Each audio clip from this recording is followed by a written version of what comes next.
ایک خاص ٹارگٹ ہدف دے کر بھیجا، خلیفۃ اللہ علی الارض انہیں بنایا۔ انہیں کہا زمین میں رہو، بسو، پھلو پھولو، لیکن طریقہ زندگی میرا بتایا ہوا ہو۔ میری طرف سے تمہارے پاس ہدایت آئے گی، فَإِمَّا يَأْتِيَنَّكُم مِّنِّي هُدًى فَمَن تَبِعَ هُدَايَ فَلَا خَوْفٌ عَلَيْهِمْ وَلَا هُمْ يَحْزَنُونَ۔ جو میری ہدایت کی پیروی کرے گا اسے کوئی خوف اور غم نہیں ہوگا۔ خوف اور غم دو الگ الگ اوقات کی کیفیتوں کے نام ہیں۔ نتیجہ ملنے سے پہلے خوف ہوتا ہے، اور اگر بندہ نتیجے میں ناکام ہو جائے، فیل ہو جائے، تو پھر غم لگ جاتا ہے۔ اتباع الہی کرنے والوں کے لیے کوئی خوف بھی نہیں ہوگا، کوئی غم بھی نہیں ہوگا۔ اللہ تعالیٰ نے انسان کی اس رہنمائی کے لیے قرآن مجید اتارا، دیگر آسمانی کتابیں اتاری، آخری کتاب قرآن اتاری۔ اس میں اللہ نے انسان کو ہمیشہ یہ بتایا کہ انسان دو طبقوں میں منقسم رہے گا۔ ابھی محترم قاری صاحب جو دوسری رکعت میں تلاوت کر رہے تھے قرآن کریم کی، اس تلاوت نے میرے ذہن کو میرے عنوان سے موڑ دیا جو میں سوچ رہا تھا۔ یہاں بھی ان کے دونوں طبقوں کا ذکر کیا ہے۔ ایک وہ جو قیامت کے دن پچھتائے گا اور کہے گا کہ میں نے دیکھ لیا، اب ہمیں لوٹا دیں، میں نیک ہو جاؤں گا، صالح ہو جاؤں گا۔ اور دوسرا وہ طبقہ جو دنیا میں ہی اللہ سے خیر اور بھلائی کا سوال کرتا رہا، آخرت کی کامیابی کا سوال کرتا رہا۔ اللہ سبحانہ و تعالیٰ نے قرآن کریم میں یہ بات ارشاد فرمائی، وَالْعَصْرِ إِنَّ الْإِنسَانَ لَفِي خُسْرٍ۔ فرمایا قسم ہے زمانے کی کہ انسان خسارے کا شکار ہے۔ اس زمانے سے مراد ہے انسان کی تاریخ۔ انسانی تاریخ اس بات پر شاہد ہے کہ جب جب انسان نے اپنی عقل کے مطابق اپنی زندگی کو بنانا چاہا، تب انسان خسارے کا شکار ہوا۔ جب اس نے اپنی عقل کو وحی الہی کے تابع کیا، اللہ سبحانہ و تعالیٰ کی اطاعت اور فرما برداری کی، اللہ کے رسولوں کی بات مانی، تو اس وقت وہ کامیاب اور کامران ہوا۔ اس کے پاس پیسے تھے یا نہیں تھے، دولت تھی یا نہیں تھی، اس کے پاس منصب تھا یا نہیں تھا، اس کے پاس عہدہ تھا یا نہیں تھا، اس کے پاس کچھ تھا یا نہیں تھا، جس نے اللہ اور اس کے رسول کی اطاعت کی وہ کامیاب ہو گیا۔ غزوہ احد میں صحابی رسول کو رگِ عقل پہ تیر لگتا ہے اور خون کا فوارہ چھوٹتا ہے، موت کا فرشتہ سامنے ہے، اور بے دھڑک کہتے ہیں فزت ورب الکعبہ، کعبہ کے رب کی قسم میں کامیاب ہو گیا۔ بندہ مر رہا ہے، دنیا چھوڑ کے جا رہا ہے، الگ ہو رہا ہے، موت کی وادی میں قدم رکھ رہا ہے، لیکن وہ کہہ رہا ہے میں کامیاب ہو گیا۔ کیوں؟ اس لیے کہ اسے پتہ ہے کہ یہ محدود دنیا، بہت چھوٹی دنیا، یہ بڑی تھوڑی سی دنیا، اس کا تھوڑا سا فائدہ، اس کی جگہ پہ میں دائمی زندگی میں جا رہا ہوں جہاں پہ فائدے ہی فائدے ہیں، نعمتیں ہی نعمتیں ہیں، جہاں پہ کامیابی ہی کامیابی ہے۔ کیوں؟ اس لیے کہ اس نے اللہ کی اطاعت کرتے ہوئے زندگی گزاری، رسول اللہ صلی اللہ علیہ وسلم کی اطاعت کرتے ہوئے زندگی گزاری۔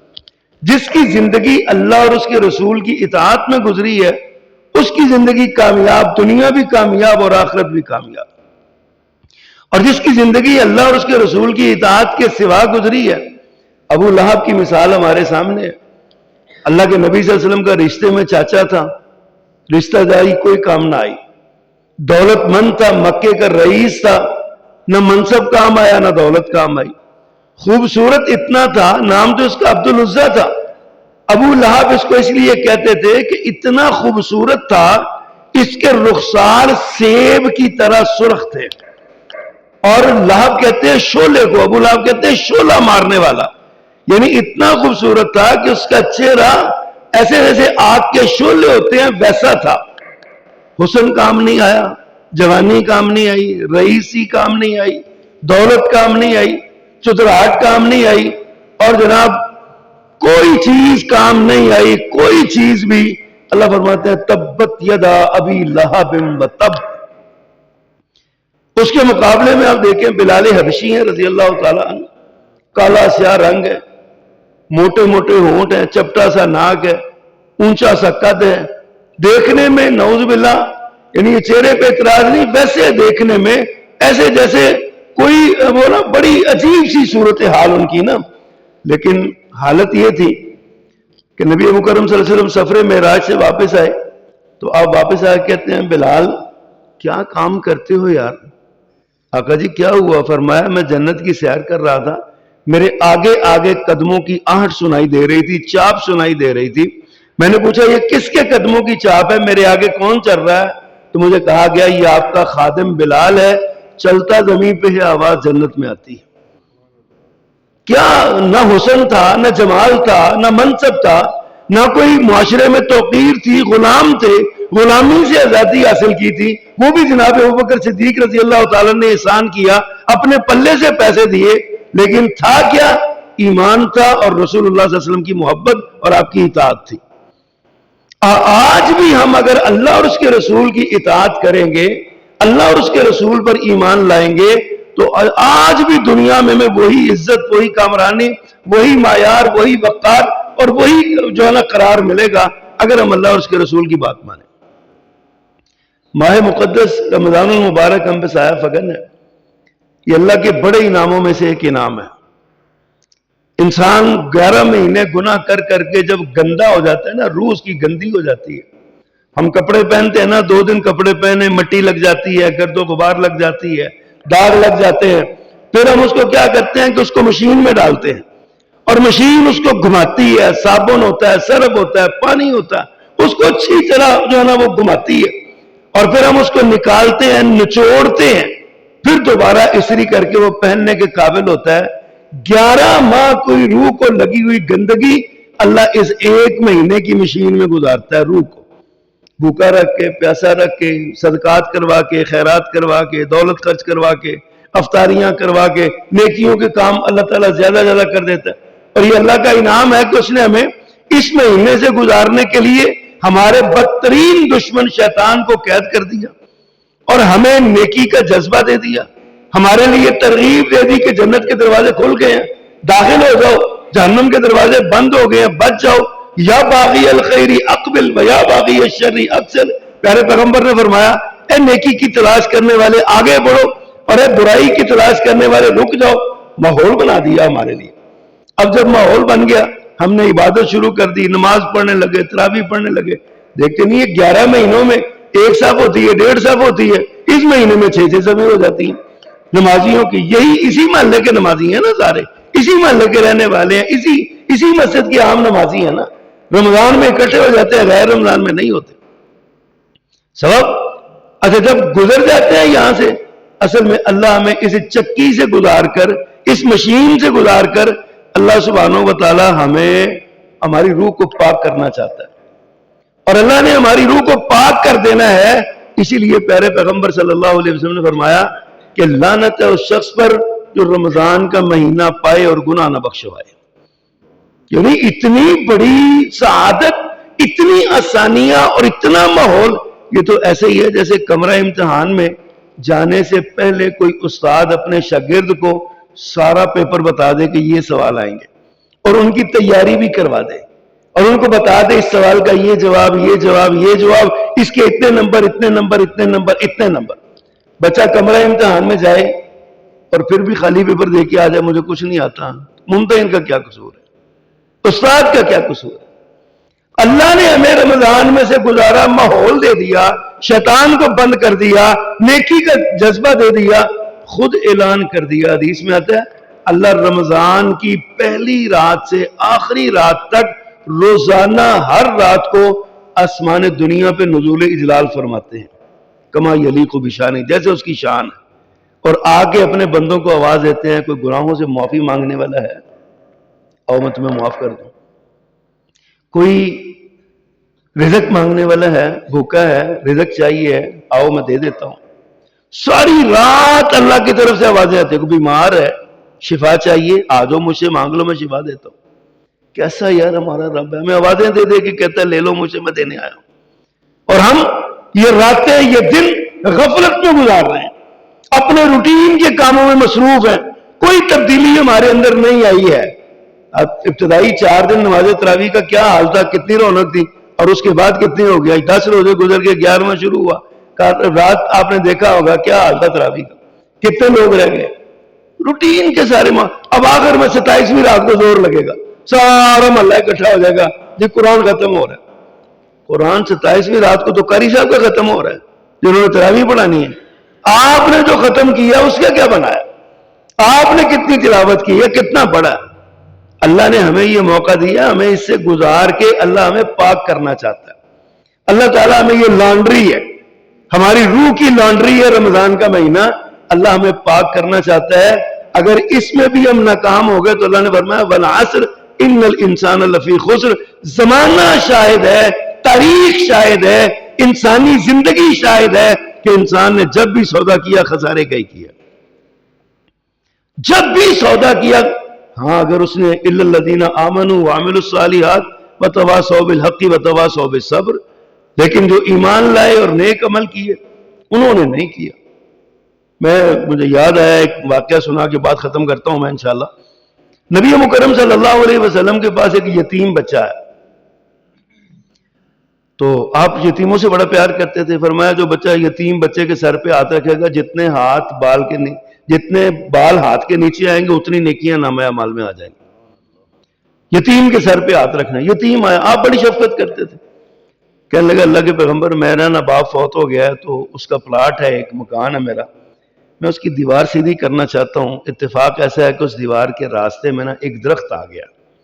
بعضوں کا دیکھا ہے نا اپنا درخت نا کچھ ٹیڑھا ہوتا ہے، اس کی جڑیں ایک طرف ہوتی ہیں اور جھکا ہوا دوسری طرف ہوتا ہے، ایسی کیفیت ہے۔ اور وہ درخت میرے ہمسائے کا ہے، لیکن اس کا پھل سارا میری طرف آ رہا ہے، اس کی تنا جو ہے نا ادھر ہے اور یہ ادھر ہے۔ تو میں نے اپنے ہمسائے سے کہا کہ آپ ایسا کریں، یہ پلاٹ مجھے دے دیں، یہ درخت مجھے دے دیں، میری دیوار سیدھی ہو جائے گی، آپ مجھ پہ شفقت کر دیں۔ اس نے کہا میں نہیں کرتا۔ میں نے اسے کہا کہ آپ اس درخت کے پیسے لے لیں، جو پیسے بنتے ہیں لے لیں، میں دے دیتا ہوں، میری دیوار سیدھی ہو جائے گی۔ اس نے کہا میں پیسے بھی نہیں لیتا، میں نے درخت دینا ہی نہیں ہے، آپ ایسا کریں میری سفارش کر دیں، آپ کی بات مان لے گا، اللہ تعالیٰ کرے تو میری دیوار سیدھی ہو جائے گی۔ آپ نے کہا بلاؤ، اس کو بلایا گیا، آپ نے اس کو واز کیا کہ یہ درخت اس بچے کو دے دو۔ اس نے کہا جی میں نہیں دیتا۔ کچھ لوگ ہوتے ہیں نا جو اڑ جاتے ہیں، ضد کر جاتے ہیں۔ اس نے کہا اللہ کے پیغمبر صلی اللہ علیہ وسلم نے فرمایا کیسے چلا ایسا کرو، اس کی قیمت لے لو۔ اس نے کہا جی میں یہ بھی نہیں لیتا، میں نے بیچنا ہی نہیں ہے، میں نے دینا ہی نہیں، میرا درخت ہے، میں نے نہیں دینا۔ آپ اس یتیم بچے کی طرف دیکھ کے اس پہ ترس کرتے ہیں اور اسے ایک آفر دیتے ہیں، کہتے ہیں کہ تم ایسا کرو درخت کے پیسے بھی لے لو اور اس درخت کے بدلے جنت میں اللہ سے ایک درخت لے لو۔ اور جنت کا درخت کتنا بڑا ہے؟